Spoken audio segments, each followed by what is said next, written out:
Hey guys, Rob Skiba here. For those of you who follow me on Facebook, you might remember that on August 23rd, I posted this article right here that Andrew Hoy sent me. He apparently had been interviewed by BreakingIsraelNews.com. Biblical Tabernacle is nothing like what you think. Bible savvy engineer. And I posted the video archive August 25th from the Revolutionary Radio Project interview I did with Andy back in December of 2015. And apparently the same day, Skywatch TV picked up the story.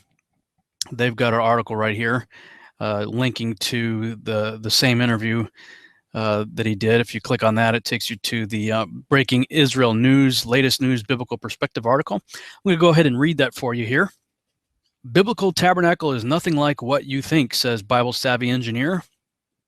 And they came, every one whose heart stirred him up, and every one whom his spirit made willing, and brought Hashem's offering for the work of the tent of meeting, and for all the service thereof, and for the holy garments. Exodus 35:21, the Israel Bible. There's a picture of Andrew's model. The biblical tabernacle, or tent of meeting, may have been not a modest rectangular tent as scholars have believed for centuries, but an enormous circular structure 6 stories tall, proposes a Wisconsin engineer who has spent years studying the intricacies of the biblical text describing the desert structure. And there's a link to Andrew Hoy's name right there. It takes you to his website, project314.org. And you can read about Andrew's discovery, a little bit about who he is. And, I encourage you guys to spend some time on this website. I like many people, I believed in this model. I've taught about it myself. I've got lots of charts, fold out maps and all kinds of stuff that show this tabernacle, and lots of Torah teachers out there have done a whole lot of teaching on this, so this isn't another one of those situations where it could be that we have to overcome a great deal of cognitive dissonance. We've all believed this model, but what if it's not true? And, I had all the same knee-jerk reactions everybody has that has looked at this model, and has believed in this model before. You have all the, yeah, but what about this? Yeah, but what about that? I spent many hours with Andrew pulling the yeah, but routine. And, he walked me through his thinking, and more importantly, he walked me through the scriptures. And when he got to the part where this model right here requires a whole lot of other additional items that are not in the shopping list, that were the itemized list of materials that Moses was given. He was shown a blueprint by God himself, by Yahuwah. He said, hey, here's the deal. Here's what I want you to build, and here's what you need to build it. And the Torah specifically says, do not add nor subtract from it. Comes with a warning, as a matter of fact. Don't do that. So that's what caught my attention. There was a lot of other arguments that Andrew gave that were very compelling, but he's like, I was just looking at the text and realized, as a structural engineer, you have to add different ropes and pegs and different things to the structure to make it work. And if you do that, then you're adding to the Torah. You're adding items to the list that were not given to Moses as a requirement for building this structure. And I got to say, that was what really convinced me. But if you spend more time on this website, project314.org, and look at the various items that Bezalel was given as instructions from Moses, Moses, of course, receiving the blueprint from God himself, I got to tell you, it's rather convincing. And I'll tell you a little bit more about why this is so exciting to me. Some of you may have already guessed it. But yeah, go to this webpage, spend some time here looking at this. And I would also recommend that you go to this page right here, Design, and click on Outside the Box. And if you click on the Outside the Box link, he's got 20 reasons to question the rectangular tabernacle designs and engineering problems with it. And there's a lot of really compelling arguments here, in my opinion. So spend some time checking that out. Okay, let me go back to the article. Andrew Hoy, a trained mechanical engineer from Milwaukee, currently in Israel to investigate his theory, has developed a concept which challenges every known belief about the portable central structure Israel used to serve God for 400 years until the first temple was built. Hoy has a head for numbers and a passion for the Bible. Raised in the Lutheran Church, his personal journey led him to leave that church. He studied in yeshiva, religious seminary, in Jerusalem for a period where he concentrated on learning Hebrew in order to study the Bible in its original form. When Hoy read the sections in Exodus dealing with the construction of the tabernacle, listing in detail the materials used, it raised many questions for him. He was familiar with the full-scale models of the tabernacle at Timna Park and Ariel in Israel and realized that there were many discrepancies between these examples and the biblical text. Well, surprise, surprise, right? How many things do we see completely different today in what we believe from what the scriptures actually teach? Most scholarly theories describe the tabernacle as a rectangular tent. The 11 sheets described in the Bible, each measuring 4 cubits by 30, were attached to each other with loops and opposite edges. Using the loops to attach the sheets, the Bible instructs to join all sheets together into a single sheet and to fold the 11th sheet back over upon itself. Exodus 26:3 says, 5 curtains shall be coupled together one to another, and the other 5 curtains shall be coupled one to another. It is traditionally assumed that these curtains are joined together in a top to bottom arrangement to make one large rectangular sheet that becomes a rectangular tent. This rendition, however, fails to comply with the exact Exodus specifications, which offers no provisions for unjoined edges and describes all sheets as having loop joints on both edges. Here's a depiction from an artist rendition in 1911, apparently. Illustrated History of the Bible by John Quito. Hoy approached this as an engineering problem. The sum of the 11 sheets measuring 30 cubits minus the end sheet overlap and minus the nominal 1 cubit overlap adjustment is expressed as 30 times 11 minus 30 divided by 2 minus 1. If I understood that equation properly. Exodus 26:12. And as for the overhanging part that remaineth of the curtains of the tent, the half curtain that remaineth over shall hang over the back of the tabernacle. Hoy's eureka moment came when he realized that the final length arranged to enclose a circle would give a circumference of 314 cubits, which is a near perfect multiple of the mathematical constant known as pi. The dimensions for the courtyard created by this circular arrangement conform perfectly to the biblical description of being exactly 100 cubits long, i.e. in diameter, with the north and south portions each measuring 50 cubits wide, i.e. the radius. The tabernacle enclosed, constructed in a similar manner, became a decagon. Who makes a tent that is 4 layers thick in the desert with walls made out of beams 2 feet thick? Hoy asked rhetorically. The rectangular version uses a lot of material they just don't have permission in the Bible to use, he explained to Breaking Israel News. He was also perplexed by the methods most scholarly works describe for construction of the walls for the courtyard, describing walls made of solid timber connected by rods. It's cumbersome and uses a lot more wood than listed in the Bible. The biggest problem comes in using silver as a base for the timbers, Hoy noted. They were permitted 100 talents of silver, weighing a total of 4 tons. Making the bases out of silver would require many more tons of silver that were just not accounted for in the Bible. As an engineer, I understood the silver and brass as being used for struts as part of the dome's structure. Hoy envisioned a circle of linen and wool sheets capped by a huge leather enclosure. Using his engineering skills and adhering to the exact quantities of wood and silver specified in the Bible, he designed a tent similar to the traditional yurts used in Mongolia. Hoy's version, based on the Bible's technical instructions, is an astounding 6 stories tall. And here again is his depiction superimposed over the traditional view.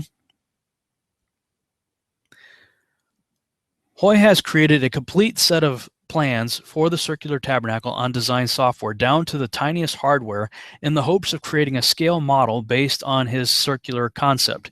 He has spent hundreds of hours checking his theory from an engineering perspective and also for biblical adherence. There are many practical reasons Hoy believes in a circular tabernacle. Practically, a yurt stands up better to high winds than a square tent, Hoy stated. It makes more sense to order the tribes in a circular camp than in rectangles with gaps in the corners. Also, the tabernacle impressed the other nations. A 6-story tall dome would certainly do that. His trip to Israel has two purposes: to investigate archaeological clues to substantiate his theory of a circular tabernacle and to gain support for it. The tabernacle accompanied the Jews wandering in the desert but stood in Shiloh for over 300 years. As a theoretically portable structure dismantled 3,000 years ago, the first goal is improbable at best. Here's another picture from Wiki Commons of the traditional view. His second goal is proving even more difficult, since one look at his architectural designs challenges biblical scholars to reconsider so much of what they thought about the tabernacle and the socio-political aspects of Israel connected to it. I think that restoration of personal study is really important. To look at the text for yourself with a critical eye, Hoy told Breaking Israel News. I wasn't looking for this, but when I began to study the verses about the tabernacle, this is what became clear to me as being the absolute truth. And if you haven't had a chance to listen to the interview that I did with him, again, I just posted that on YouTube, so you can check that out. And now Derek Gilbert also gave a sort of a passing reference to this in a Skywatch TV news blurb that he did. Here's his take on it. And finally, the tabernacle. This was the tent of meeting that the Israelites used for 400 years between the time of Mount Sinai and the building of Solomon's temple in Jerusalem. May be completely different than what we've been taught. Traditionally, it's been depicted as a modest rectangular tent surrounded by a screen. Well, a mechanical engineer in Milwaukee, Andrew Hoy, has developed a new concept based on the materials described or specified in the Bible. He said that materials better fit this shape. That would be 60 feet tall, by the way, to account for all of the materials. Now, this shape, which is like similar to the yurt that's used in Mongolia, would actually stand up better in high winds than the rectangular tabernacle. And consider this, because the Bible is a record of human history, from being kicked out of the garden, which was on God's holy mountain. Look that up, it's Ezekiel 28, God's holy mountain, and we're all about getting back to God's holy mountain, which will be the Temple Mount, Mount Zion in Jerusalem. The tabernacle is a representation of Eden. The most holy place, where God met with Moses, was separated from the holy place by a curtain into which two giant cherubim were woven, just like the cherubim who guarded the entrance at the east of Eden, guarded the way to the tree of life. The menorah inside the holy place, the candle holder, represented the tree of life. The law inside the ark of the covenant, representing the tree of the knowledge of good and evil. Right. So is it possible that the external shape of the tabernacle is also to represent a mountain? And certainly this shape looks more like a mountain than the rectangle. And after all, there are some who believe that the New Jerusalem will be a pyramid rather than a cube. When you look at the dimensions that are specified in the book of Revelation, they're the same whether the shape is a cube or a pyramid, which again looks more like a mountain than a cube. Now, of course, if you've been following my work over the past year or so, with all the research I've been doing regarding the circular still flat earth set on pillars under a dome within which the sun, moon, and stars were placed on day 4, what I am now calling the biblical earth model, you know I have a different take. Is it talking about a mountain, or was it more likely that based on the Hebrew cosmological worldview, God was just showing Moses his footstool? Now, if that's true, that would be unbelievably huge confirmation of the Hebraic cosmological worldview depicted in a practical structure that is our world in which God himself desires to dwell with his creation. Now, I must point out that I am not saying that Andrew Hoy is a flat earther and that and I'm definitely not saying that he created this model as some way of trying to support that idea. Quite the opposite, actually. Now, you'll have to talk to him as to whatever his views are regarding the shape and nature of our world and its place in the cosmos. But I could just tell you, the way I ended up finding out about him in the first place was about this time last year. Many of you know is actually August 16th. I was taking so much ridicule and flack and name calling and just mean-spirited people attacking me from every corner you can imagine, that I decided, you know what, forget it. I'm done. I'm taking my Testing the Globe website down. I put the Phil Collins song "I Don't Care Anymore" up on every single page, and said, forget it. I'm done. Then I got a bunch of letters from people, both handwritten as well as emailed to me. One in particular that was sent to me was handwritten by an atheist, and he was sharing his testimony and how this research led him to a belief that there has to be a God. I've often joked about it, that there are no atheists in foxholes. Well, there are no atheists in a terrarium either. And this person had taken time to watch the videos, unlike other people who ridicule and condemn without investigation. This person had taken time to look at the various videos that I've produced. They read the many pages that I have written on the subject, and they came to the conclusion that's the truth, and God's right above us, and I now believe in God, so I better get right with him. And and in a polite way, but in a firm way, this person rebuked me for taking all that information down. They said, how dare you? I mean, do you not believe what you're saying? And it was a polite but firm rebuke. And then he ended his letter by saying, I'm going to say something I've never said before, and I'm paraphrasing, but he basically said, may God grant you the grace and the courage and the strength to continue on the path that he's placed you on. And wow, I mean, it really hit me. And I put the site back up on August 20th, I believe it was. I think I took it down on the 16th. If I remember, I put it up on the 20th, and within days of that, my wife's father died. My father-in-law died in our living room. We had hospice and everything, and I was at a season when I was going through a lot of physical pain myself. I had really bad back problems and sciatica so bad that I could barely move without being in just terrible pain. And so, I mean, it was a rough season. I can't even convey to you everything that was going on at that time. And, here I am just asking questions at that time. I'm just like, hey, this is interesting. And wow, look what the Bible says. And just trying to figure this stuff out for myself, and realized, what, people don't appreciate you asking questions, and they will go completely psycho on you. And they were. So between people going psycho on me, between my back problems, and we had lost pretty much all financial support. My monthly contributions were way down. My monthly sales were almost non-existent. I mean, for a number of years now, with the books and DVDs that I have out, we have a pretty consistent amount of sales every week that I can usually count on. And that had all dried up because apparently everybody thought I was crazy. I mean, if you go to look on the customer reviews on some of my books on Amazon, you'll see people like, yeah, I was interested in this book at first. Then I found out that this guy's a flat earther. So how smart could he be? And, this guy must be an idiot. So I stopped reading, So, I mean, that was the mindset. People are like, Skiba's lost his mind. And, I had $800 to my name, and we were going to have to, bury my wife's father, and, all kinds of stuff was going on. And I was beaten down. I mean, I don't know what else to say, except I was ready to throw the towel in for sure. And it was in that season that I get this package in the mail from Andrew Hoy. Now, he was not even flat Earth and all that stuff was not even remotely on his radar.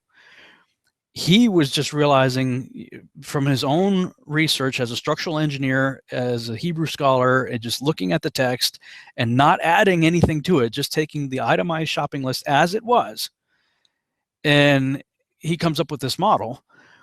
And when he realized that it represented pi, he was trying to associate the globe with it and was coming, isn't this beautiful? This represents the globe. And in the process of trying to find, as I remember the story, and I could be wrong about this, but as I remember him telling me the story, he was trying to find royalty-free images that he could use legitimately of the Earth to, put on the website and stuff, and to use as potential support for his model here. But he kept running into the same thing I did, that when you start looking at these pictures, you start seeing words like composite and rendering and, all these things that show this is not a legitimate picture of the Earth. And in the process of doing that, he stumbles across my work.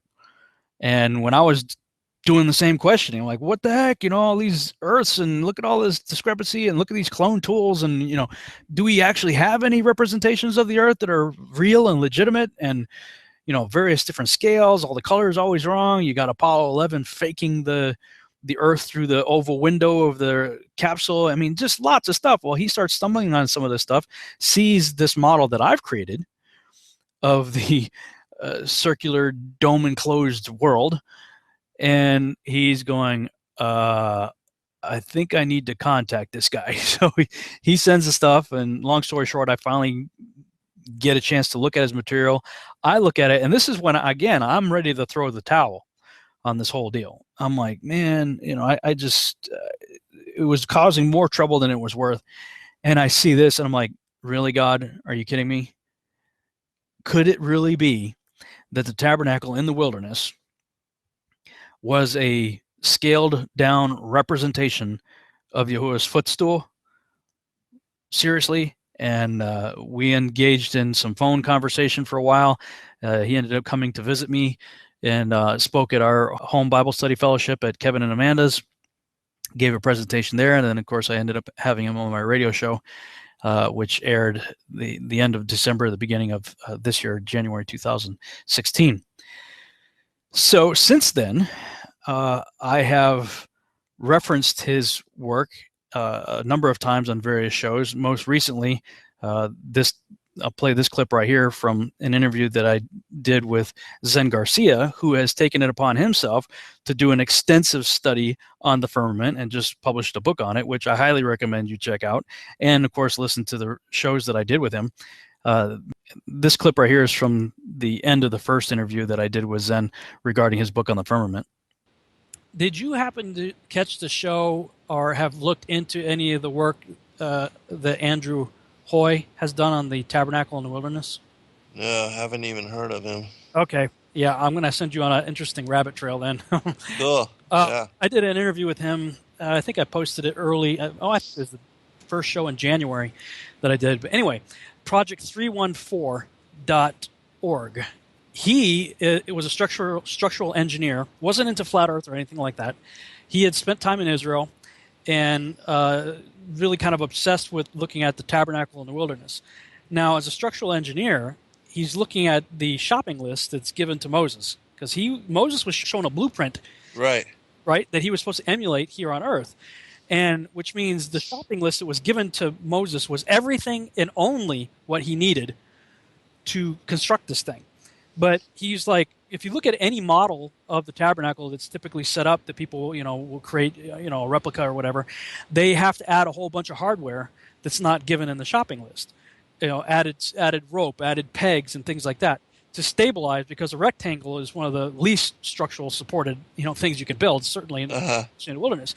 So he's looking at this thing. He's like, well, the Torah says you cannot add to or subtract from. And if he's shown a blueprint and given a shopping list, then you can't add any of these extra things. And if you don't add those things, then this thing would never have made it in the wilderness. So he's like racking his brain looking at it, and he realized the key is in the description of the curtains. And he says the reason everybody comes up with a rectangular box is because they make the assumption that you connect the curtains, they're long rectangular strips, that you connect the curtains on the long end. And he said, but there's nothing in the text that demands that you do that. So he said, well, I wonder what would happen if I connect the curtains on the short end. And when he did, you end up with a 6-story high domed Wow. tent in the wilderness. Wow. Now, he's not looking in the flat earth doing anything like that. This is just a structural engineer looking at the text and trying to take it literally without adding or subtracting from the text. And this is what he comes up with, right? So through a series of other people contacting him, and he ends up finding some of my material, sees this animation and this drawing that I did of the Jehovah's terrarium, and he's looking at this dome world, and he's looking at this model that he's created, Right. and he's like, I got to contact this guy. So he contacts me, and just today, just this afternoon, I read about this guy who was a 6th century Egyptian monk named Cosmos. And I'm not even going to try to pronounce his last name. But anyway, he developed an incredibly detailed description in the 6th century of the ancient cosmology based on the construction of the specifications of the Jewish tabernacle. And he's of the snow globe mentality in the 6th century. Wow. So it looks like Moses was basically given a bird's eye view of Yahuwah's footstool. Yes, exactly. The dome world. And speaking of the dome enclosed world, Amos 9:6 is a very interesting passage of scripture. And the King James says, he buildeth his stories in the heaven. And remember, Andrew's model ends up being about 6 stories tall. And it made me just wonder, assuming that model is true, we hear in the Bible about the third heaven, and we also hear that there's 7 heavens and God's in the 7th heaven, and so maybe there's 6 stories that have 3 divisions, and God being at the top. I don't know. It's just interesting to me that Andrew's model ends up being 6 stories tall, and that Amos 9:6 talks about the building of stories in heaven. And if you continue that, keep reading that, and compare it with different translations. King James just says he founds his troop on the earth. Don't really know what that means. New International Version, however, says that he builds his lofty place in the heavens and sets its foundation on the earth. New Living Translation says that the Lord's home reaches up to the heavens while its foundation is on the earth. The English Standard Version says, who builds his upper chambers in the heavens and founds his vault upon the earth. The New American Standard Bible is the most interesting one to me. It says, the one who builds his upper chambers in the heavens and has founded his vaulted dome over the earth. Of course, King James talks about founded his troop on the earth. Holman Christian Standard Bible says he builds his upper chambers in the heavens and lays the foundation of his vault on the earth. International Standard Version says, who builds his stairway to heaven and setting its foundation on earth. The Net Bible says he builds his upper rooms of his palace in heaven and sets its foundation supports on the earth. And the New Heart English Bible says he builds his chambers in the heavens and has founded his vault on the earth. God's Word translation says stairs up to heaven and sets his foundation on the earth. And the JPS Tanakh 1917 says he builds his upper chambers in the heaven and has founded his vault upon the earth. So what's going on with all that? Well, we talked a little bit about that in the interview I did with Zen Garcia, so I'll just play that for you here. Very interesting discussion concerning Amos 9:6. Let's talk some more about the vaulted dome. You mentioned I love BibleHub.com also, and earlier you talked about Amos 9:6, which is, if you're a King James only guy, you completely miss it. King James says, it is he that buildeth his stories in the heaven and hath founded his troop in the earth. You're like, what? But like Right. all the other translations pretty much talk about this vault that's set upon the earth, and the New American Standard is the one that just comes right out and calls it a vaulted dome. But many of the other ones use the word vault also. And although the King James 2000, kind of a newer, updated version of the King James, also uses vault. So what did you find? Why did the King James use troop? Did you look into that at all? Or Well, when you look up the word aguda, which is the Hebrew word which they use, well, the King James translates that as troop. It actually speaks about binding, like in a group of men, which is why they used the King James translated as troop, or binding in this case, the firmament to the earth, which makes a lot more sense because if you read the first portion of the chapter or the passage, it says the one who builds his upper chambers in the heavens. So it's actually speaking about first where the Most High God sits upon the dome of the earth and where the heavenly temple is created.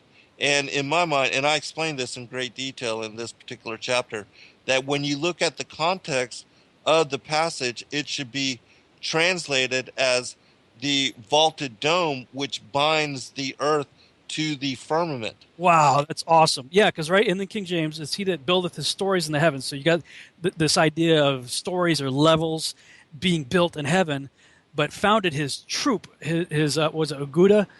Yes, Aguda. Being like bound together, attached, as it were, to the earth. Right. Ah, that's awesome. Which, if you look at the word Aguda,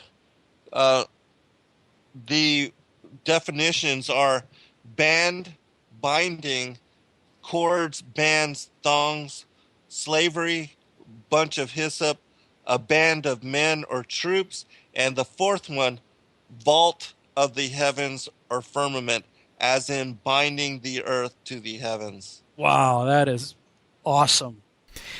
And as I continued doing some of my other independent studies, we were doing our Torah portion in the book of Numbers, and thinking about the Levites, I want to point something out to you. If you go back to Numbers chapter 1, it says, "For the Lord had spoken unto Moses, saying, Only thou shalt not number the tribe of Levi, neither take the sum of them among the children of Israel, but thou shalt appoint the Levites over the tabernacle of testimony." So they're put in charge of the tabernacle. "And over the vessels thereof, and over the things that belong to it, they shall bear the tabernacle, and all the vessels thereof, and they shall minister unto it, and shall encamp round about the tabernacle." Round about? "And when the tabernacle setteth forth, the Levites shall take it down, and when the tabernacle is to be pitched, the Levites shall set it up, and the stranger that cometh nigh shall be put to death. And the children of Israel shall pitch their tents, every man by his own camp, and every man by his own standard, throughout their hosts. But the Levites shall pitch round about the tabernacle of testimony, that there be no wrath upon the congregation of the children of Israel. And the Levites shall keep the charge of the tabernacle of testimony." Now, I suppose you could say that they were just camping all around the tabernacle. Okay, sure. But could they be literally camped around a round tabernacle? I'm just saying, maybe we take this a little bit more literally. In fact, if this is accurately depicted, I wonder if that's what this whole outer area is right here.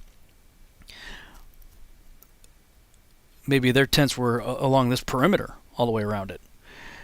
I wonder if there's anything, I'm just thinking out loud here, I wonder if there's anything that would prohibit them from sleeping on the inside of this thing too. Or maybe the inside is just for all the animals. I mean, if you think about all the animals that are sacrificed at various times, especially like during Sukkot, I mean, just read through the book of Leviticus at the number of animals that are sacrificed. Where do they put all those animals? Maybe that's why this is so big. I don't know. When you get to Numbers chapter 3, we find out how many Levites there were, at least at this census, when they took the census here. And all that were numbered of the Levites, which Moses and Aaron numbered at the commandment of the Lord throughout their families, all the males from a month old and upward, were 20 and 2,000. So there's 22,000 Levites at the time of this census in Numbers chapter 3.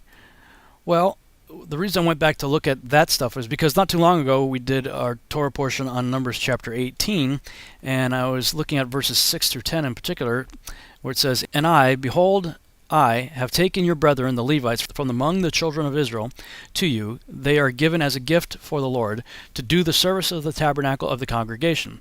Therefore thou and thy sons with thee shall keep your priest's office for everything of the altar and within the veil, and ye shall serve.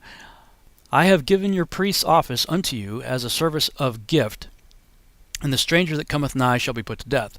And the Lord spake unto Aaron, Behold, I also have given thee the charge of mine heave offerings, of all the hallowed things of the children of Israel.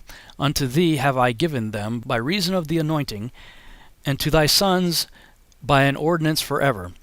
This shall be thine of the most holy things, reserved from the fire, every oblation of theirs, every meat offering of theirs, and every sin offering of theirs, and every trespass offering of theirs, which they shall render unto me, shall be most holy for thee and for thy sons. This is what caught my attention in verse 10. In the most holy place, shalt thou eat it. Every male shall eat it. It shall be holy unto thee. So every male is commanded to eat of this in the most holy place. Well, I mean, if you look at the scale that's typically depicted in the rectangular box, how do you get 22,000 people to eat inside of there? Whereas if you look at the scale of Andrew's model, you know, I wrote to him after we did this Torah portion. I said, hey, Andy, because when he spoke at our home fellowship, I was like, well, I mean, I understand the Holy of Holies, where the Ark of the Covenant would be the center column, if you will, inside the dome. That's not a very large space. So what's going on in the rest of it? Why is there so much empty space? What would be going on there? Well, what if it's a big cafeteria? What if it's a storage place for the animals at some points, you know, for the sacrifices? What if it's a cafeteria for when they do the sacrifices for them to go in there? I mean, I don't think you could fit 22,000 people in there, at least not very comfortably, but I could see it being a lot more feasible doing shifts in a large, you know, something that looks like a circus tent than in that tiny little rectangular box. You know, Numbers 18 verse 10, at least for me, was very compelling potential evidence to support Andrew's model. These are just some of the thoughts that I've had since listening to Andrew present his case, both at my home Bible study fellowship as well as on the interview that I did back in December, and then, of course, having conversations with people like Zen Garcia. And there was another time I was interviewing a guy, Charlie Lansborough, and he had also done some teaching based on Andrew's work. He leads a Torah study fellowship in the UK along with J.P. McMahon. And I'm going to play a little clip from the radio show I did with Charlie, and then I will end this with some teachings that both Charlie and J.P. did regarding Andrew's model. Now, Charles, at the beginning of this broadcast, I played my conspiracy intro, and my listeners know anytime I play that intro that we are going to discuss some sort of conspiracy. And it's interesting that we're having this conversation, that I'm actually talking with you now, because the first time I had ever heard of you was I had pulled up one of your Torah portions. I also do every Friday night, I do the weekly Torah portions, and I've been putting up YouTube videos of the audio recordings from, I did live radio Torah portions from 2012 to 2014, and I've been taking the audio of that, putting pictures and imagery to it, and putting them up as YouTube videos. And I just so happened to see one of yours kind of populated in the YouTube, suggested video list right next to mine. And so I thought, I'll check these guys out. And I knew that you and JP were together, and I had interacted a fair amount of times with JP online. So I thought, I'll see what these guys are up to. And it just so happened to be the Torah portion where you guys were talking about Andrew Hoy's model of the Tabernacle. Now, I've interviewed Andrew. He's been on my radio show, so for those of you who are listening to this, whether live or in the archive, you can go back and check out the show that I did with Andrew. He's got a very different take on the tabernacle in the wilderness. What's your take on it, and why did you get excited about Andrew's model? Yeah, it was whenever you're putting a Torah portion together, it's always there's always things that I don't know, little gems that jump out and make you go, wow, this is amazing. And it was one of them. I knew that I'd be doing that Torah portion, and I was aware of the interview that you did with Andrew Hoy, and it was like, no way, what? No way. Everybody that I knew was excited. Everybody's, wow, you're joking, aren't you? This No way. Of course, we're all aware of, like, the flat Earth model and how that fits in with the scriptural understanding of things. And so to us, it was just like, I don't, but this is just too good to be. This is phenomenal. This is amazing. And the more we looked into it, I think I listened to your interview with him twice, because I was trying to get notes and things for the Torah portion. We actually contacted him, and I think what he's doing is amazing. If anybody doesn't know his model, then you should check it out. And if you do know of it, I would suggest supporting him as well, because the impression that me and JP got from him was that it's been a real struggle for him. He's done all the research himself. He understands.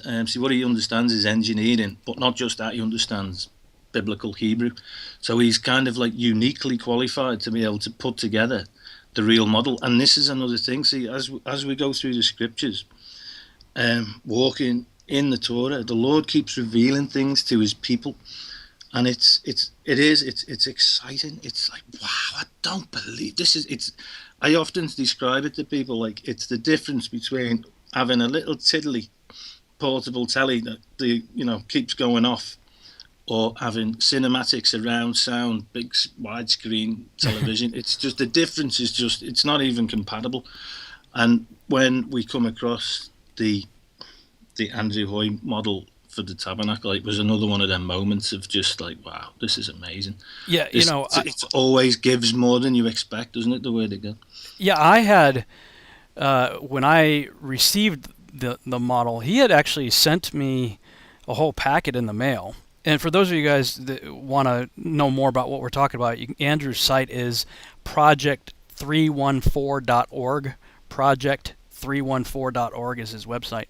He had sent me 8.5 by 11 package, of documents and blueprints and all kinds of stuff. And it was a pretty thick package, and anything like that has you a lot. Thought that's too much. Can't get through all that. Yeah, well, I'm very busy. I got a lot of demands on my time, and I see something like that, it goes into, well, I'll get to it later pile, which I never do get to.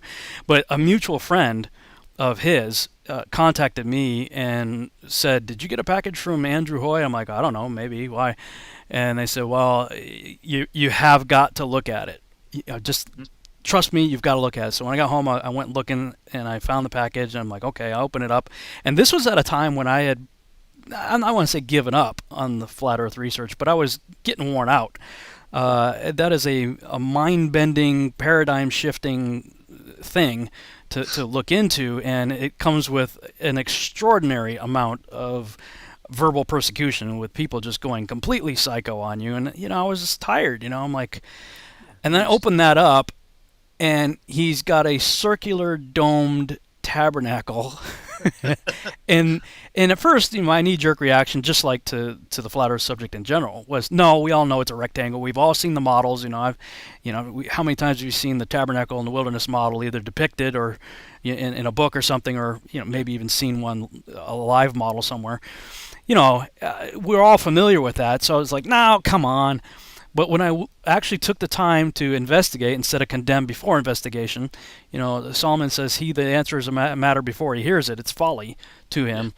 I went through his website, and there's one of the pages, I forget what page it's on, but he gives all the problems from both a biblical perspective as well as from an engineering perspective. Yeah, that's the bit that got me. That was, when he goes, here are the problems from an engineering perspective for the rectangle, I'm going, okay, you got me hooked, dude. Even just the rainfall or just the wind and the blowing it was just like, oh yeah. And the mold, that was because the Torah's got a lot of stuff to say about mold, and just how that model would be so conducive to actually getting moldy. I'm like, wow.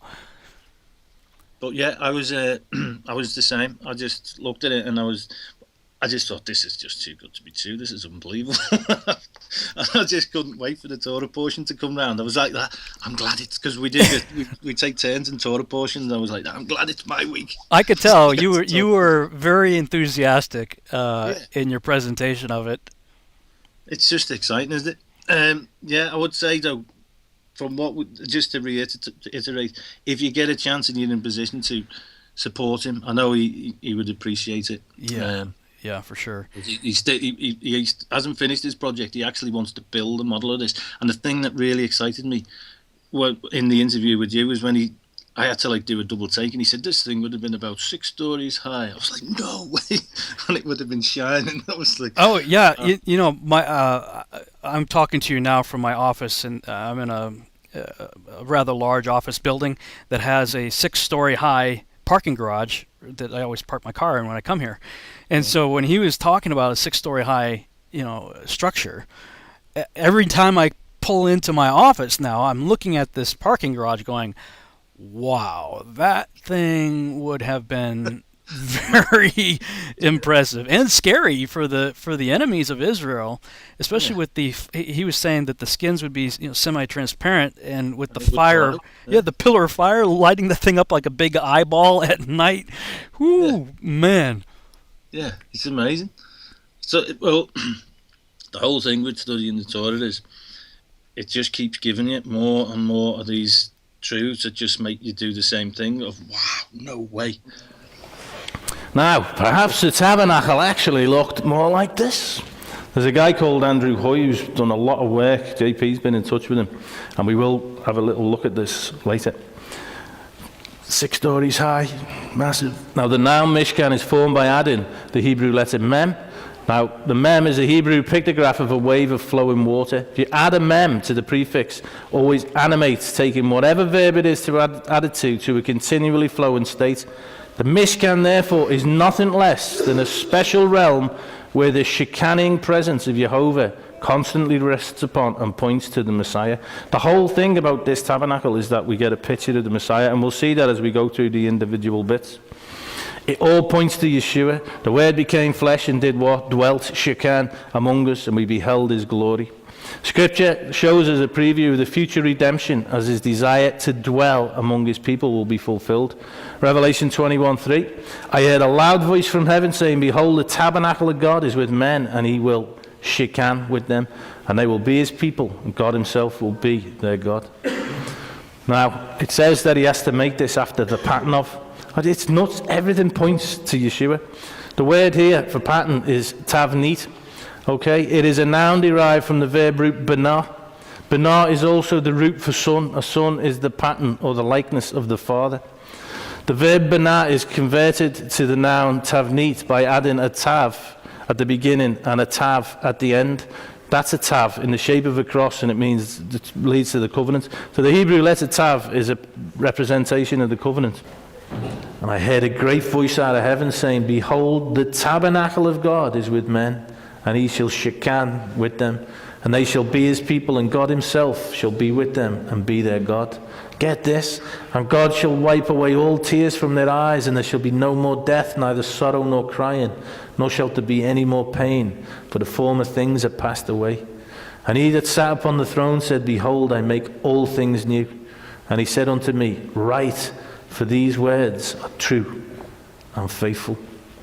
Scripture describes a creator who longs to be our Father and is constantly reaching out to those who would be his child, redeeming them and forgiving them.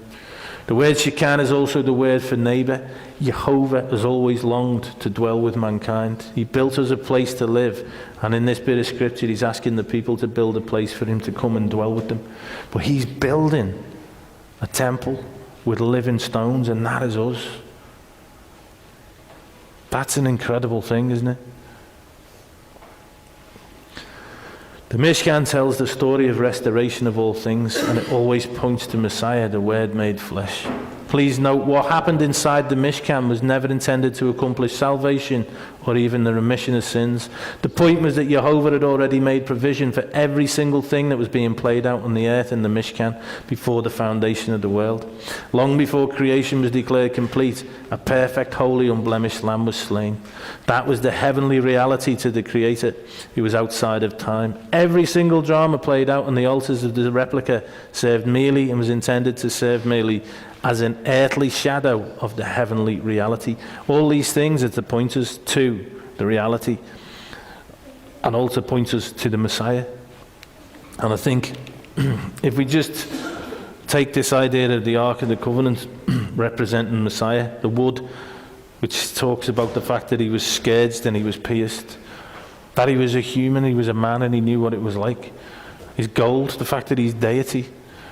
And you look at the ark, and it's the mercy seat. Wow, we come to him, and that's what we come to first. We come to his grace and his mercy. But this is also telling us something else. The housed within the ark is his word, and his word is life. That's what he came to bring us. He came to bring us life. That's why his word is likened to the tree of life. And it really is real. And one day, honestly, we will look at each other, and we could well be in the New Jerusalem, and looking at each other and going, do you know what? We didn't really take it as seriously as we should, did we? We kind of believed it, but we kind of didn't really get our heads around it properly, did we? And every single one of us has had their eyes opened and their ears opened to the most wonderful thing in the whole universe, an invitation from the Almighty God to be his child and to be in a relationship with him and to let him dwell within us so that we can be a light to all the people who are lost and in the darkness.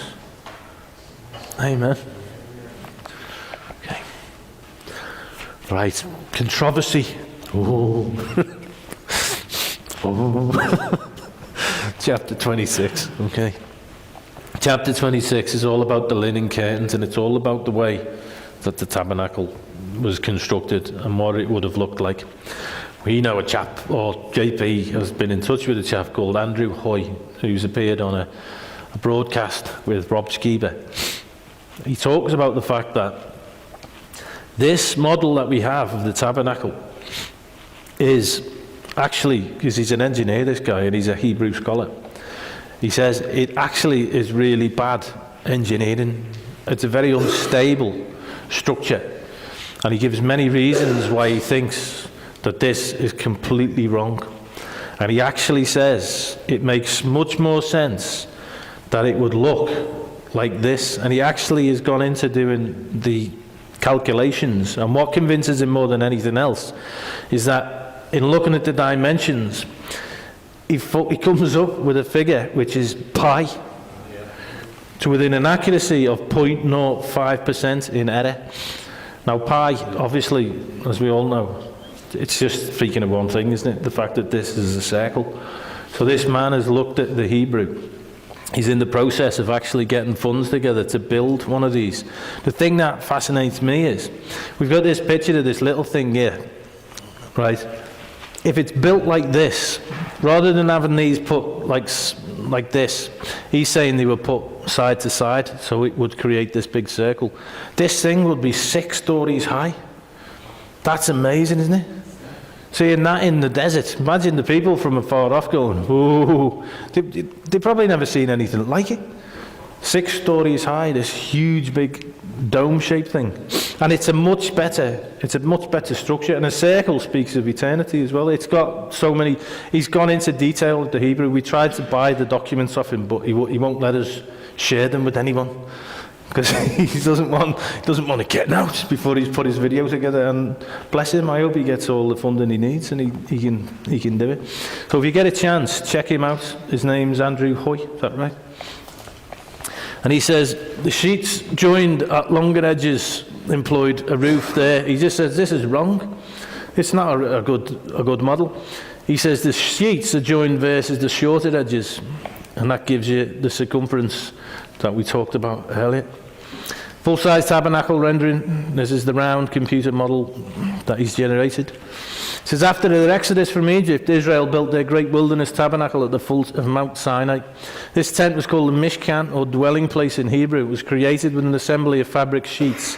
This set of sheets was created under the supervision of Moshe and his assistant named Bezalel, which in Hebrew means house in God's image. Unfortunately, since Bible times, the design for this house in God's image was lost in translation. How? Given 2 possible fabric sheet orientations, scholars defer to tradition, assuming the incorrect, i.e. rectangular, layout of the sheets. Consequently, they envision the tent frame to conform to the rectangular pattern as established by the fabric sheet assembly, which is also misappropriated as a tent roof. However, if the sheet's beams and parts are reorientated, it's apparent that the Bible describes a massive, approximately 7 times bigger, yurt-like tent. And in addition, the sheet assembly makes a circular courtyard measuring 314 cubits, thereby alluding to an eternal God without a beginning or an end. So this is roughly what he's saying this thing would have looked like. I think he's probably onto something there, and he's a Hebrew scholar, and he's gone into a lot of depth. He says basically our translations have been butchered, which doesn't surprise me in the slightest. Oops, what's that doing there? What does that look like? Oh, what does it look like? Hang on. Okay, so this is the traditional view of what the tabernacle looked like. Okay, this is what commonly people have got in their heads is what the tabernacle looked like. However, this is wrong. Okay? Charlie mentioned this the other week. What the tabernacle actually looked like would have looked like something more like this on a bigger scale. It would have been round, okay? It wouldn't have been rectangular. Something like that. Something like this. Okay? Because this is structurally sound. Now there's a guy called Andy Hoy. Charlie mentioned him. And he was an engineer before he got called to do this. And what we're going to have a look at is some of the things that Andy Hoy says on his website about why the tabernacle couldn't be the way that is suggested. Okay, these things that I've extracted from Andy Hoy's website, they are problems with the suggested tabernacle. Okay, reasons that we know that the tabernacle that is commonly perpetuated, like the one that's in Timnah in Israel. There's actually a model of what the tabernacle looks like, why that can't be true. Okay, but I've taken these off his website. Okay, tabernacle, curtain and loop non-conformance. Okay, bear in mind he's an engineer. With a rectangular wilderness tabernacle configuration, the curtains are not used symmetrically or with interlocking loops, i.e. loops on open end edge would remain unused and without purpose. So if you follow the rectangular tabernacle model, the loops on one end are just hanging there basically. They don't do anything. That's one reason we know that's not right. Yes, he is. Yeah, he follows what we follow. Yeah. Okay, courtyard curtain non-conformance. Rectangular models assume an extra set of curtains is created for the tabernacle's courtyard perimeter. Okay, in the circular model, that's not necessary. It's only necessary when you have this rectangular tabernacle, when you put it together according to that design. Then you've got to make an extra set of curtains for the perimeter. Obviously, it's not according to the instructions. Curtain fold and overlap. Rectangular tabernacle designs do not consistently address the overlap between or placement of the linen and wool curtains. Regardless of interpretation, no technical or relevant reasons are proposed to account for it. Okay, so in his model, which we'll see in a second, it accounts for this overlap. And the fabric blending, okay, we know that you're not to mix wool and linen together, but in the model that he proposes, wool and linen are layered one on top of another. Sorry, in the rectangular model, they're layered on top of one another. Rectangular models assume a wool fabric is laid over a linen or cotton fiber. Blending of these two different fabrics is prohibited in those verses. Okay, it's particularly those two fabrics, and when they've analyzed those two fabrics and looked at the resonance of those fabrics, okay, our body has a resonance of 100. If we wear fabrics that take that resonance below 100, it causes health problems. If we take it over 100, then it causes health benefits.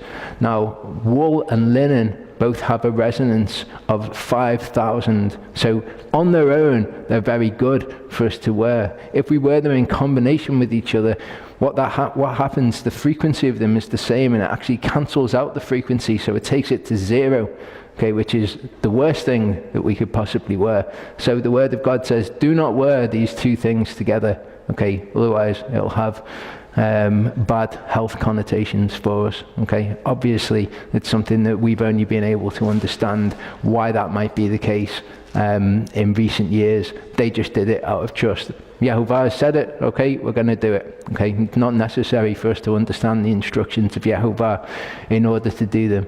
In fact, it's just foolishness. It's all deceiving ourselves in order to think, well, if we don't understand it, then it can't be true. Okay, that's the approach that people take. Okay, engineering problems. As I said, he is an engineer and he's looked at these instructions and he says, right, okay, this cannot be according to the rectangular tabernacle model for the following reasons. So, joint stress or building stability. The rectangular tabernacle designs are subject to instability due to high joint stress. This is something that we'll look at visually in a second if you don't understand it from the text. An absence of truss members, i.e. structures incorporating triangle shapes, will permit excessive motion under load. So this is the problem. This is what he's talking about. If it was a rectangular shape, okay, there would be nothing there to provide support. It would be like this, especially when the desert winds were blowing on the side of it, okay? Hasn't got any members like this within it. If you were looking at it from an engineering point of view, this would be the most nonsensical shape to make the tabernacle in. Wouldn't make any sense at all. Okay, it was probably something more like this. Okay, this is actually Stonehenge, and this is a proposal for how they would have built a wooden roof on Stonehenge. But I use this just to illustrate the kind of arrangement of the beams and the planks and the pillars and things like that. The tabernacle would probably be something more like this, and this makes a lot more sense structurally. Okay, this is actually a drawing by a guy called Henry Sully from 1887. He studied the scriptures about Ezekiel's millennial temple, and he came up with this as what the scriptures were describing. If the tabernacle was round, then Solomon's temple would have been round, and Ezekiel's millennial temple as well will be round. We know Herod's temple was not round. Okay, that was rectangular, and that's because it was built by Herod. It wasn't built according to the pattern shown to either Moses or David in the Mount or Ezekiel. Okay, that is a reason why if a temple is built in Israel, okay, they're going to build the rectangular temple. It's going to be nothing to do with Yehovah. It's not going to be according to any pattern that's been shown to anybody at all. Verse 14 says, then he made curtains of goat's hair for a tent over the tabernacle. He made 11 curtains in all. Okay, the word over here, okay, it can also mean around. Okay, we've got to translate it as over, and this kind of lends itself to the rectangular model. But Andy Hoy is also a Hebrew scholar, so he's gone through these verses. The length of each curtain was 30 cubits and 4 cubits. The width of each curtain, 4 cubits the width of each curtain. The 11 curtains had the same measurements. Okay, so in the rectangular tabernacle model, it would look like this: 30 cubits by 4 cubits. And they're put together, the long edges are put together, as opposed to in the circular tabernacle model, where they're put together end to end like this, and it actually makes sense. And this makes sense mathematically because he's put his working out here. So there's 10 sheets, okay, 30 by 4, so the length would be 300 cubits. One sheet is folded in half, so the length would be 15 cubits of that sheet, okay? 1 cubit would be the overlap in the sheets, and that would leave us with 314 cubits. Now, pi is a number that is inherent in circular structures, basically. 314 is 100 times pi, okay? The number is divisible by pi, so it's highly suggestive that this is a circular structure. Okay, more engineering problems with the rectangular model. The poor water runoff from the tabernacle roof. Most rectangular tabernacle models employ flat or nearly flat roofs. Okay, this is a suggestive model. Okay, while some models include an elevated center spine-like beam running along the top through the east-west center line. Okay, so some models suggest that the roof was actually like this. Problem with these models is this beam here is not included in the instructions. It's just something that's been added. Most have flat roofs where water would pool on the roof in quantity after any time that it rained. So you can imagine if it rained on this tabernacle, you can imagine that the water would pool. It wouldn't make any sense. Exactly. So verse 16 says, he joined 5 curtains by themselves and the other 6 curtains by themselves. Moreover, he made 50 loops on the edge of the curtain that was outermost in the first set, and he made 50 loops on the edge of the curtain that was outermost in the second set. He made 50 clasps of bronze to join the tent together so that it would be a unit. He made the covering for the tent of ram skins dyed red and a covering of porpoise or tachash skins above. So more problems with that. The rectangular model assumes a roof 4 layers thick, 2 leather layers above 2 fabric layers. Okay, this is what they say that it would be like. Okay, so you've got the 2 different skins there above the 2 different fabric layers. Here we've got the wool and the linen. Okay. The design would most likely entrain water between the 2 leather layers as a result of outer layer leakage, especially as water would pool and permeate the leather, thereby creating ideal conditions for mold and mildew in between the 2 layers. You imagine, okay, water pooling on the top, permeate through the leather, and it would pool. It would ruin basically all of the coverings of the tabernacle.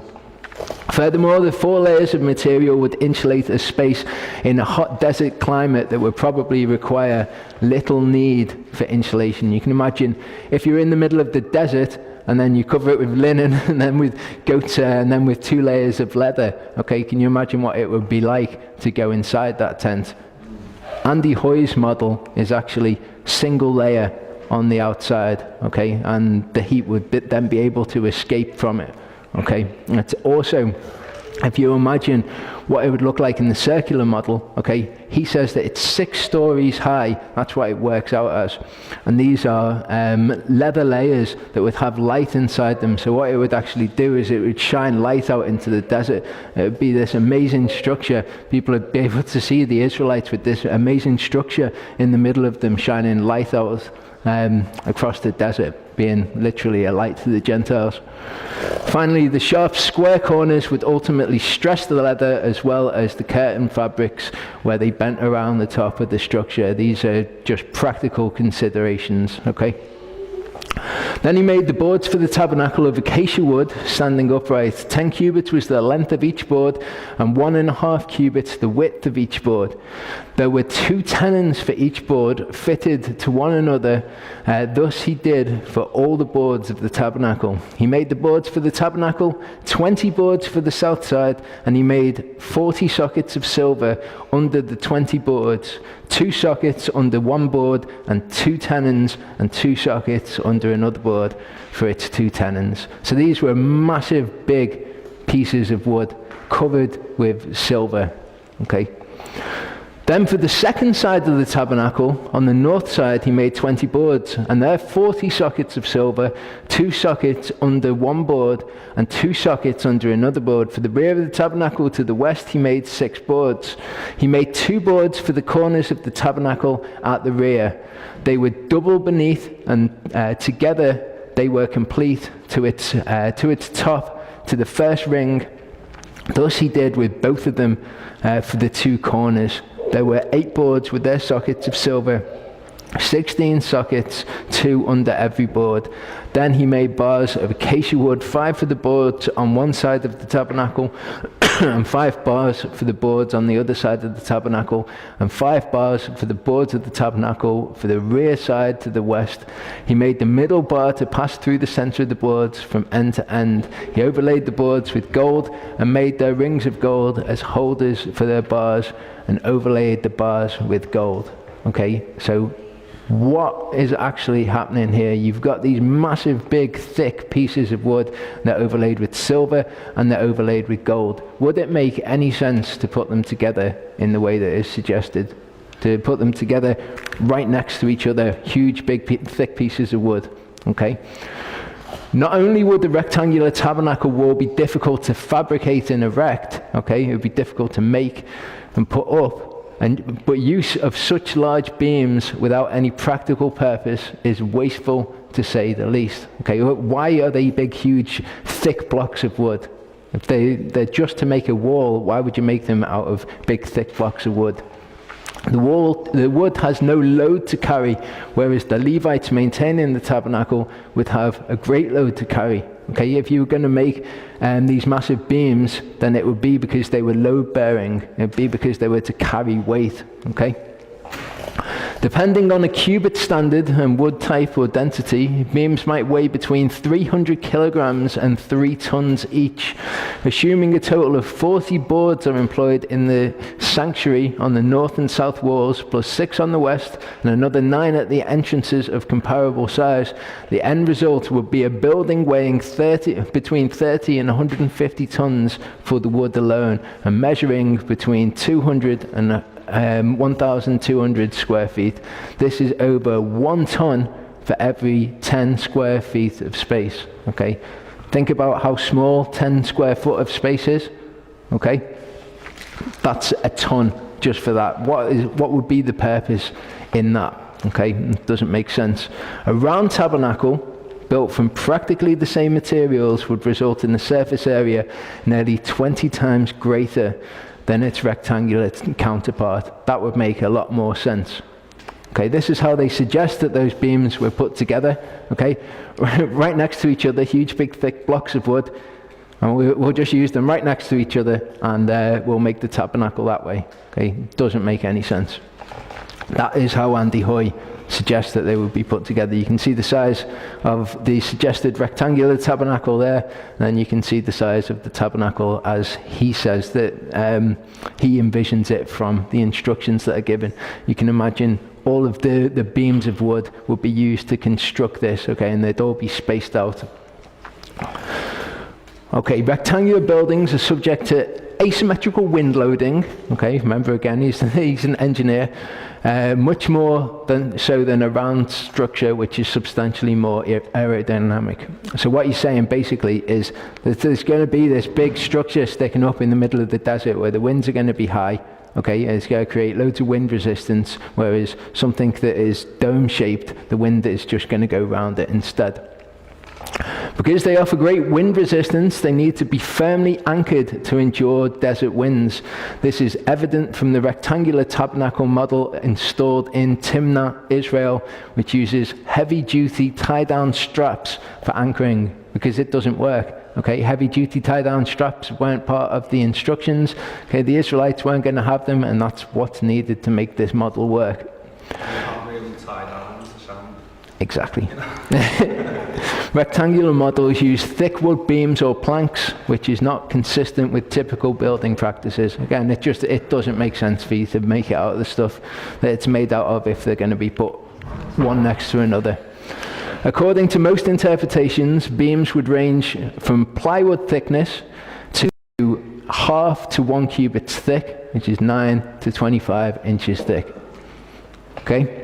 Given the rectangular designs, reasons for the disproportionate thickness remain unexplained, especially in the context of a fabric and leather roof. If that's what you've got to hold up, fabric and leather, you're not going to use these huge trees to hold it up. Whereas if what you've got to hold up is this huge tabernacle, and it's all going to be spaced out and it's all going to be load-bearing, then that makes sense. It is impractical to use large planks, assumed to be 1 to 1.5 cubits wide, or 18 to 36 inches, as it would be difficult to control their finish, fit, and geometry, either from initial fabrication or warping thereafter. Okay, these are big pieces of wood. They're going to suffer warping, okay, due to the heat, the moisture in the desert. Okay, they're going to actually warp. If you're trying to fit them together and they warp, then you've ruined the entire tabernacle. Okay, if they're all spaced apart, then that doesn't have such an effect. As described above, a side-by-side parallel standing beam arrangement is not conducive to an uncontrolled surface, and long, wide, slender planks are not conducive to making tight butt joints. Okay, whereas this makes a lot more sense. This would work, basically. The other one wouldn't work. Suggesting that maybe, obviously not Stonehenge, used by the ancient whites, but that was... It was ancient building practice to build round structures, basically, because they're inherently stable. Are those not stone? Is those the stones from stone now? Stone are things? Yeah, Yeah, I would have these pictures. taller ones in the middle there. Okay, he made the veil of blue and purple and scarlet material and fine twisted linen. He made it with cherubim, the work of a skillful workman. He made 4 pillars of acacia for it and overlaid them with gold, with their hooks of gold, and he cast 4 sockets of silver for them. He made a screen for the doorway of the tent of blue and purple and scarlet material and fine twisted linen, the work of a weaver. And he made it 5 pillars with their hooks, and he overlaid their tops and their bands with gold, but their 5 sockets were of bronze. Okay? Unsurprisingly, what problems with this? Rectangular tabernacle design is not conducive to placement on irregular surfaces. Okay, think about if you've got all these boards of wood and you just go out into the desert and you're trying to make a stable platform upon which to put all the furnishings of the tabernacle. Wouldn't work, would it? If you've got a big circular tent, you can imagine you can put that on any surface and it's going to be stable. As a result of its design, a rectangular tabernacle would demand a great deal of surface preparation prior to setup. A level rectangular perimeter measuring 30 by 40 feet long by 10 to 12 feet wide would be required to avoid misalignment, warping, and stressing of components. Okay. Such a configuration would require careful control of surface grade in a large area in order to be erected. In other words, the ground's got to be level. Okay, you've got to have this massive area of level ground. Okay, it's not something that you're going to find in the desert, is it? Not only does the text make no mention of such processes, but this surface preparation is hardly practical or reasonable for a portable tent-like structure which offers nothing more than a fabric roof for overhead protection. This is the sort of thing that you'd be talking about to prepare the ground. This is maybe, I don't know, maybe 8 by 5 foot. Okay, nothing like what they would have had to have done.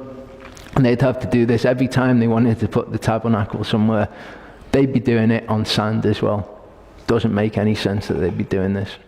Okay, so I was going to end with that. That's some really interesting study done by Charlie Lansborough and J.P. McMahon, sort of their take on Andrew's materials. Again, we're looking at this and saying, okay, if this is a plausible model, I mean, is it really just a coincidence that it just so happens to fit all the other descriptions of the Earth as a circular, still flat Earth set on pillars under a dome within which the sun, moon, and stars were placed on day 4? All right, beyond that, I decided to add this next section to end this video with as something more to make you go, something to think about anyway, regarding some very interesting, shall we say, other coincidences regarding the idea that we could be in a dome-enclosed world. This next clip is from a video I uploaded on December 21st, 2015. It was called Sending Thor to Smash the Firmament. I'm just putting it out there for your consideration. Here we go. Hopefully, you're already caught up to speed on some of the videos that I've been producing regarding the Flat Earth controversy, specifically related to activity down in Antarctica. If you're not, you're going to need to get up to speed a little bit here. Go ahead and hit pause on this video if you're not familiar with Admiral Byrd and specifically the missions High Jump, Operation High Jump, and Operation Deep Freeze. If you're not familiar with those things, hit pause on this video and go get caught up on that. You know, you could watch Mark Sargent's video, The Bird Wall. I think it's his Flat Earth Clues #2 video. Or go through my videos and look through that, or just do a Google search on it. Okay, so get caught up to speed on that. So let me go ahead and punch up screen share here. All right, so Admiral Byrd goes down there, Operation High Jump, 1946 through 47, and Operation Deep Freeze, 1955 through 56. Then he dies on March 11th, 1957. Then the Antarctic Treaty takes place shortly after his death. We see that the main treaty was opened for signature on December 1st, 1959, and officially entered into force on June 23rd, 1961. Meanwhile, okay, let's put the chronology here. You got, again, Operation High Jump 46 through 47, Operation Deep Freeze 55 to 56. He dies in 57. NASA's formed in 1958. Then after Operation Deep Freeze and whatever weirdness took place down there, everybody leaves Antarctica, and they go and form this Antarctic Treaty and put that into place in 1961. The original signatories were the 12 countries active in Antarctica during the International Geophysical Year 1957 to 58. The 12 countries that had significant interest in Antarctica at the time were Argentina, Australia, Belgium, Chile, France, Japan, New Zealand, Norway, South Africa, the Soviet Union, the United Kingdom, and of course the United States. These countries had established over 50 Antarctic stations for the International Geophysical Year. The treaty was a diplomatic expression of the operational and scientific cooperation that had been achieved on the ice. Something happened down there after Operation Deep Freeze, and presumably about the time that Admiral Byrd died. So all these nations that I just talked about here, they leave there, they come back, they sign this Antarctic Treaty. At the same time, NASA is formed, and right away, the United States and Russia start launching high-altitude nuclear bombs in the atmosphere. Now, I can see why the people will put on a conspiracy hat at this point, because if they're trying to avoid a conspiracy, they're not helping with the names. You've heard me say it before. I'm going to say it again. You know, you got Operation High Jump, Operation Deep Freeze. NASA's formed. They signed this Antarctic Treaty.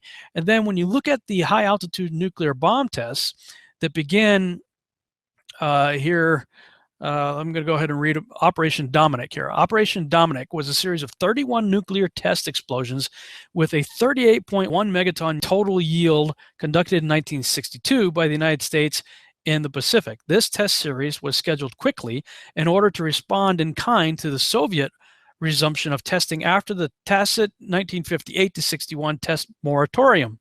Most of these shots were conducted with free-fall bombs dropped from B-52 bomber aircraft.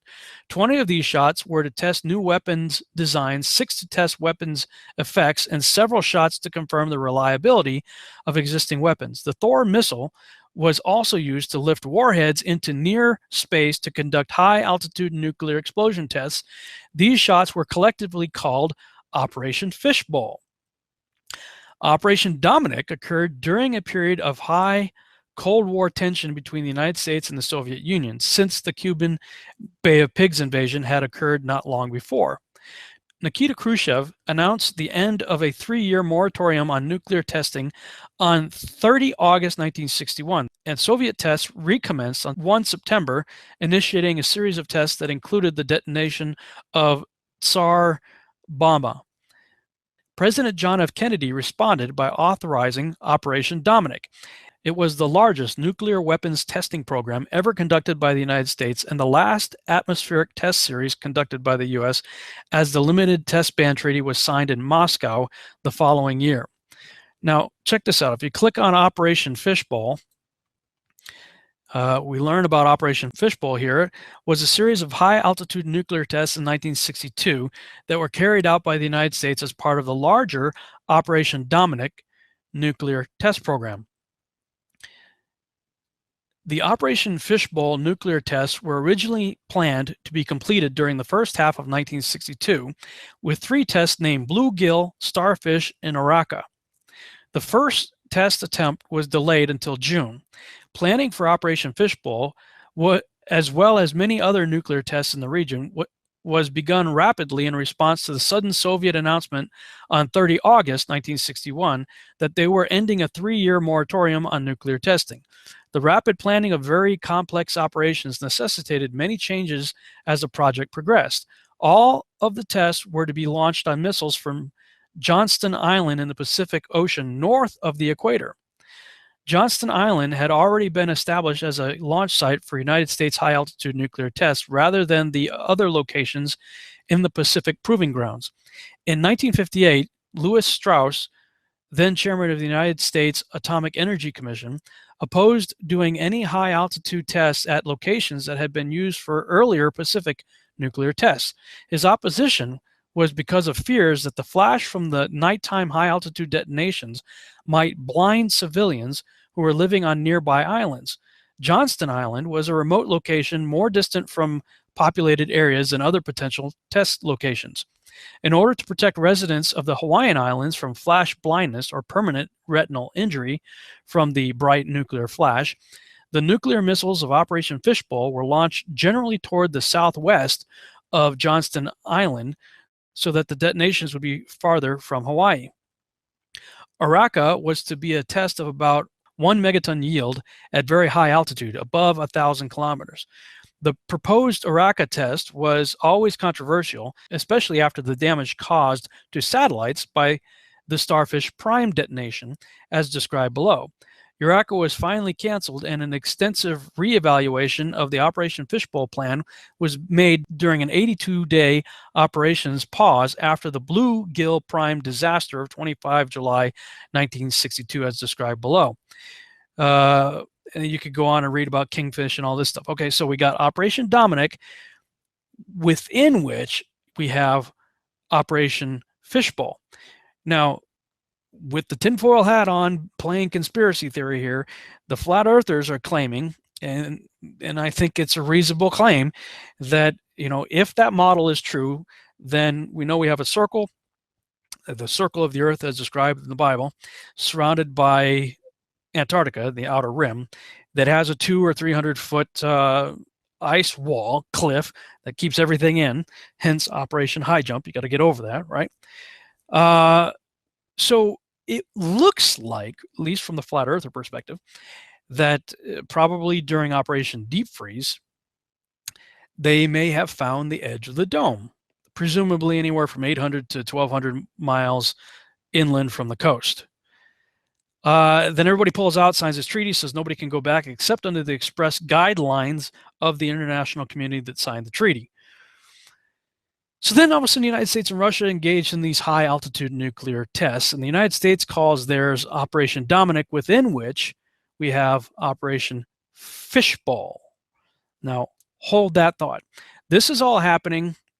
If you go and look on the Operation Dominic entry, you see the different dates. We're 1962. This is the early part of 1962. We're talking May. I mean, look at all these bombs going off. 25 April, 1962, 27 April, 2 May, 4 May, 6 May, 8 May, 9 May, 11 May, 11 May, 12 May, 14 May, 19, et cetera, et cetera, et cetera. This is all before President Kennedy's "Let's go out in the space" speech. But I think a lot of people don't realize that our first stop wasn't the moon. Even before we went to the moon, they were sending probes all of a sudden after all of this. Okay, keep the timeline in mind. Operation High Jump, Operation Deep Freeze, Bird dies, NASA's founded, Antarctic Treaty signed, Operation Dominic and Fishbowl take effect. And if you notice during President Kennedy's speech, he was talking about that they've already got probes headed to Venus. Wait a minute. We're already sending stuff to Venus and Mars? We haven't even been to the moon yet. And so I was looking into that, and on planetary.org/explore/space topics /space missions /missions to Venus-Mercury.html. And you can go through this site. It starts sort of from the bottom up. As early as February 4th, 1961, they're sending a probe, Sputnik 7. Russia sent this probe to check out Venus. The final stage of the rocket carrying Sputnik 7 into orbit failed, and the spacecraft was unable to achieve the necessary trajectory to carry it onto Venus. Then Venera 1, Russia, sends out another probe February 12, 1961. They lost communications while it was on its way to Venus. Then NASA sends up Mariner 1, July 22nd, 1962. Now, that's right in the middle of Dominic and Fishbowl that we sent out a probe to go check out Venus. It veered off course and was destroyed by ground controllers. So then Russia sends up another one, Sputnik 19, August 25th, 1962. The spacecraft made it into orbit, but the rocket's last stage failed as Sputnik 19 was unable to achieve its Venus trajectory and re-entered the Earth's atmosphere 3 days later. NASA, August 27th, 1962, sends its probe. It says Mariner 2 was the first spacecraft to successfully fly by Venus at an altitude of 34,773 kilometers. The spacecraft discovered ground temperatures, blah, blah, blah. Okay, so this is during the time period that between August 27th, 1962 and December 14th, 1962, that we had President Kennedy's speech on September 12th, 1962. So that's what he's referring to. We've already got stuff out there, and you can read about the other ones that were, checking out Venus, I guess Mercury also, and attempted probes going to Mars. Now, this is all before we've even been to the moon. So it appears that whatever happened in Antarctica, everybody got kind of maybe nervous or excited or whatever and said, okay, what is the deal? We've looked through telescopes. We've seen our so-called neighbors, Venus and Mars, through telescopes. Our assumption is the solar system is, set up in the Copernican model. And, but yet maybe they found a dome and they started to question all that. So the first thing they do is send out probes to go, wait a minute. What in the world? If we're in a dome, how high does this thing go? So they start launching high altitude nuclear bombs. And if you look at the videos on Operation Fishbowl and Starfish Prime and all those high altitude tests, it looks like they're hitting something up there. At least from a conspiratorial tinfoil hat wearing perspective, that's what it looks like. Now, this is what blew my mind. You can read more on all that if you'd like. To get caught up to speed on what's going on there. So I go to Lubbock, and I'm doing this conference out there at Jared Cressman's father's church, Pastor Dan Cressman, and we get to talking about this whole issue of the flat Earth stuff. And he goes, "Do you know what the name Dominic means?" And I said, "No." He says, "You talk about Operation Fishbowl, but check this out." I'm going to take you to, I'll put the screen share back up here. Take you to one of those name websites. I like using behindthename.com. Look up the name Dominic. And again, let's just double check it here. Dominic, D-O-M-I-N-I-C. Look up Dominic, D-O-M-I-N-I-C. From the late Latin name Dominicus, meaning of the Lord. Fishbowl was part of Operation Dominic. It looks like they are sending high altitude nuclear bombs to test the fishbowl of the Lord, i.e., the firmament. Yeah, this is definitely one of those things to make you go,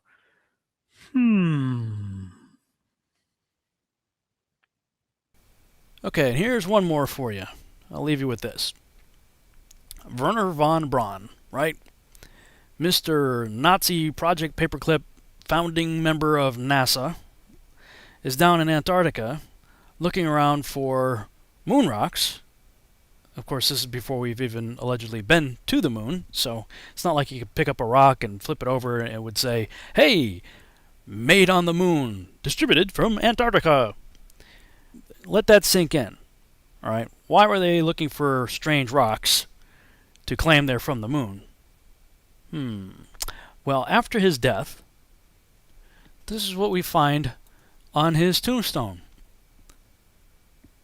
Pretty basic tombstone for a man of his achievements, but it says Psalm 19:1. Well, Psalm 19:1 says, "The heavens declare the glory of God, and the firmament showeth his handiwork." And if you go all the way down to verse 4, David said there's a tabernacle for the sun. Yeah. Well, there you go. Thanks so much for watching. I hope you enjoyed this video presentation. If you did, please subscribe to my YouTube channel, like the video, and share it on your favorite social media sites. There's a lot more to come, so stay tuned and we'll see you back next time.